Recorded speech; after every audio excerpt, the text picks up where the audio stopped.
Deux amendements en discussion commune, le 485 et le 514. Bien, Monsieur Le Gleut, alors présentez peut-être les deux puisqu'ils sont en discussion commune. Merci.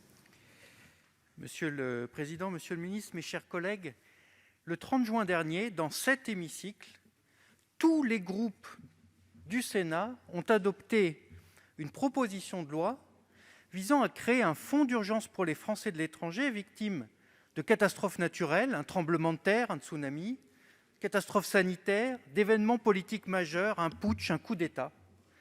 Et ce vote à l'unanimité, il s'exprime aujourd'hui dans cet amendement, puisque l'Assemblée nationale ne l'a pas mis à son ordre du jour.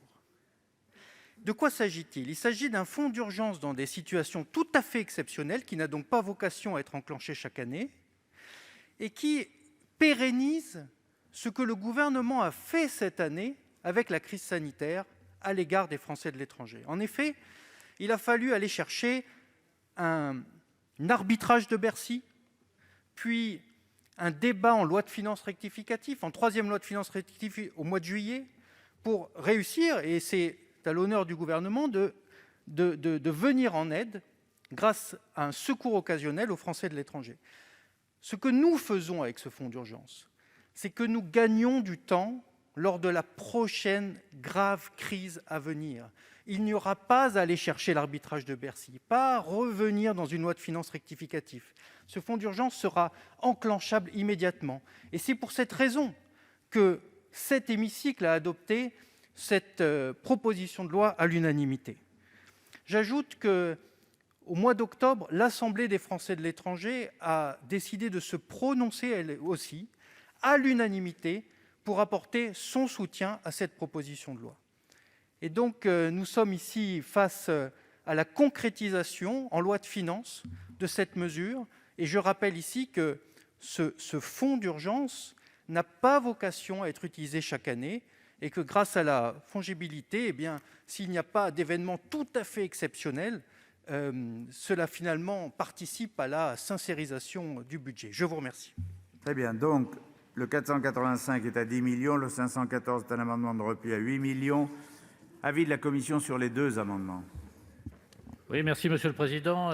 Monsieur le ministre, effectivement, le gouvernement a, lors du PLFR 3, voté un fonds de 50 millions d'euros pour, comme l'a dit Monsieur le ministre tout à l'heure, pour justement faire face à l'urgence et à l'urgence sociale, notamment pour nos collègues installés à l'étranger. Pour l'instant, que 5 millions d'euros ont été consommés. Ça s'accélère un petit peu parce que les critères ont été revus. Il est sans doute bon d'entendre le ministre sur la somme dont on peut évaluer qu'elle ne sera pas consommée à la fin de l'année, qui pourrait être reportée sur l'an prochain et qui viendrait compléter les 16,2 millions qui sont actuellement inscrits dans ce fonds d'aide sociale. Si tout cela est confirmé, notre avis, que ce soit sur l'amendement sur 10 millions ou sur l'amendement de repli à 8 millions, il sera défavorable, sauf s'il n'y a pas de confirmation de la part de Monsieur le ministre. Monsieur le ministre. Moi, je demande le retrait de cet amendement à Monsieur Le Gleut, s'il veut bien m'écouter, parce que je n'ai pas d'opposition sur le fond avec lui. Le seul problème, c'est que c'est un petit peu différent, me semble-t-il, de ce que disait tout de suite le rapporteur, parce que, si j'ai bien compris, il ne s'agit pas uniquement de mesures d'aide sociale concrètes, immédiates, et sur ces mesures-là, je pense qu'on a maintenant ce qu'il faut, y compris pour assumer en 2021 les suites de la crise de la pandémie. Et là, moi, mes interrogations sont doubles. C'est quoi l'urgence, en l'occurrence ? C'est-à-dire quand et comment ce fonds se mobilise ?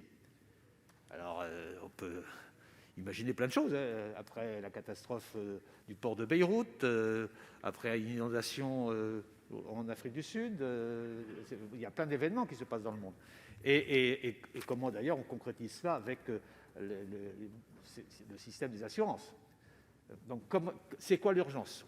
Comment on décrète l'urgence et comment est-ce qu'on met le fonds et combien on mobilise pour avoir un fonds qui tienne debout.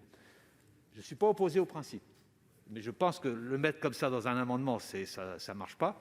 Et donc, moi, je suggère qu'on puisse se dire qu'on essaie de trouver une solution pour l'inscrire au budget de l'année prochaine. Et je suis prêt à travailler avec vous sur sa mise en œuvre.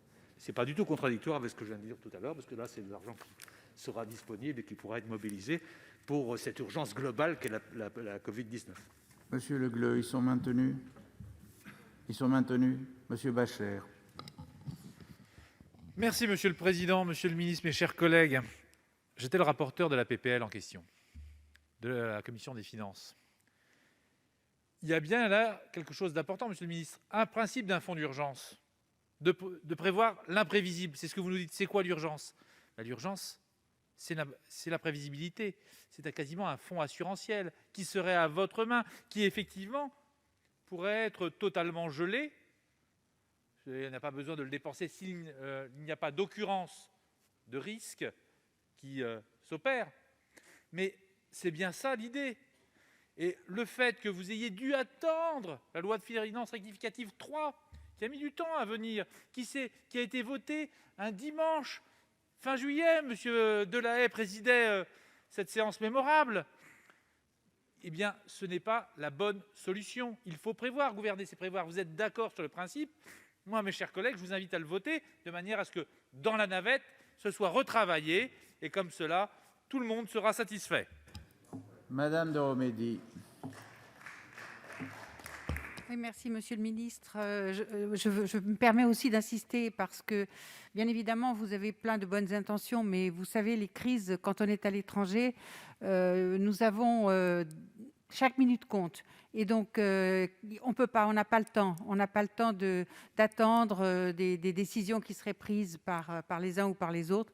Donc, si on a à disposition des fonds qui nous permettent de réagir immédiatement à des demandes dramatiques, bien souvent, ça nous aiderait énormément. Merci. Madame Conway-Mouret. Oui, comme cela a été rappelé par notre collègue Ronan Le Gleu, nous avons soutenu cette PPL qui s'inscrit malheureusement dans une actualité qui requiert plus que jamais l'existence de ce fonds. Donc, il est naturel que nous soutenions aujourd'hui son abondement en crédit, mais nous faisons aussi confiance au ministre qui a déclaré il y a quelques instants qu'il travaillerait avec nous. Donc, peut-être que nous pouvons prendre rendez-vous avec ce vote, en effet, en votant cet amendement, et puis ensuite travailler avec le ministre pour que les crédits soient bien dans ce fonds. Bien. L'avis de la commission, au final, c'est quoi, alors? C'est défavorable. Bon, c'est pas ce que j'avais compris tout à l'heure, mais... Attends, monsieur le ministre. Madame de Morandi me dit... Vous êtes plein de bonnes intentions, ça ne suffit pas. Excusez-moi de vous rappeler, mes bonnes intentions, c'est 200 millions d'euros. Puisque j'ai pu mobiliser 200 millions d'euros immédiatement dans la loi de finances rectificative numéro 3, mais j'ai commencé à mobiliser ce financement avant même qu'il soit acté par le Parlement, puisque sur mon propre budget, j'avais apporté des financements. Et je ne peux pas donner, pour ma part, je reste sur un avis négatif, une réponse de ce type-là, dans cette précipitation sur le sujet. Donc j'attends des clarifications, j'attends des vérifications, parce qu'on ne crée pas un fonds d'urgence comme ça au détour d'un amendement. Alors, monsieur Cadic, puis monsieur Baye. Donc, je lèverai la séance après ces deux amendements. Merci, Monsieur le Président. Oui, j'avais justement, moi aussi, au même moment, fait dans une PPL la création d'un fonds d'urgence comme ça, qui était justement financé sur le fonds d'urgence Covid. Et ce qui s'est passé lorsqu'il y a eu la crise, pour mobiliser l'argent très rapidement, sans attendre le PLFR 3, l'argent avait été prélevé justement pour l'urgence sur le fonds d'urgence Covid. La question, effectivement, c'est que même si on est d'accord avec mon collègue Ronan Le Gleu, la problématique, elle n'est pas là. L'argent, aujourd'hui, est disponible dans le domaine du budget. Je crois que ce qui est important, c'est qu'on réponde à notre texte et qu'effectivement que ce fonds se concrétise. On a aujourd'hui l'argent dans le programme 151 du fait de ce qui avait été accordé lors du PLFR 3. Mobilisons sur le 151 ces 10 millions. Regardons si ça peut se concrétiser. Je pense que c'est ça. Et l'objectif de mon collègue sera atteint. En tout état de cause, il y a quand même une contradiction à dire qu'on va aller prendre 10 millions d'euros sur le 105 pour faire cela, alors que l'argent est déjà dans le 151. Donc c'est un peu ce qui me gêne ici. Merci. Monsieur le questeur Philippe Bas. Merci, Monsieur le Président. Monsieur le ministre, nous ne pouvons pas entendre qu'il y aurait de notre part la moindre improvisation. Je vous rappelle que nous avons adopté le 30 juin dernier une proposition de loi. Vous-même, le secrétaire d'État, vos services ont eu, depuis cette date, tout le loisir d'étudier nos propositions. Cette inscription budgétaire, la création de ce programme, n'est que la traduction d'un travail de longue haleine. Et je crois que ce travail vous est utile, vous devriez être le premier à le souhaiter, car il vous permettra de pouvoir intervenir rapidement quand, parmi les 2 500 000 Français établis hors de France, certains seront menacés par des événements qui surviendront, eux, par surprise et dans l'improvisation.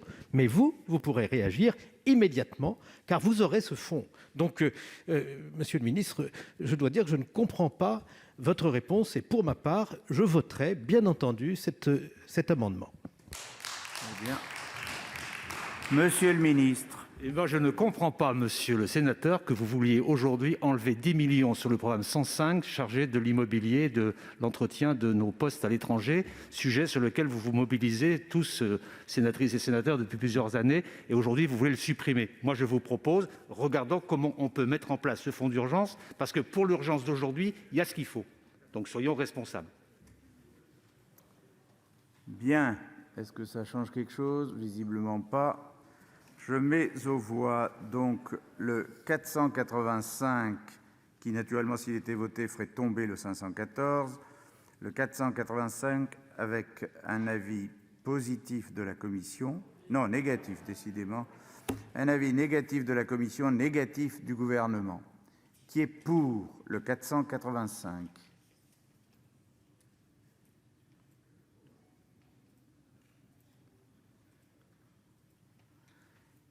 Qui est contre?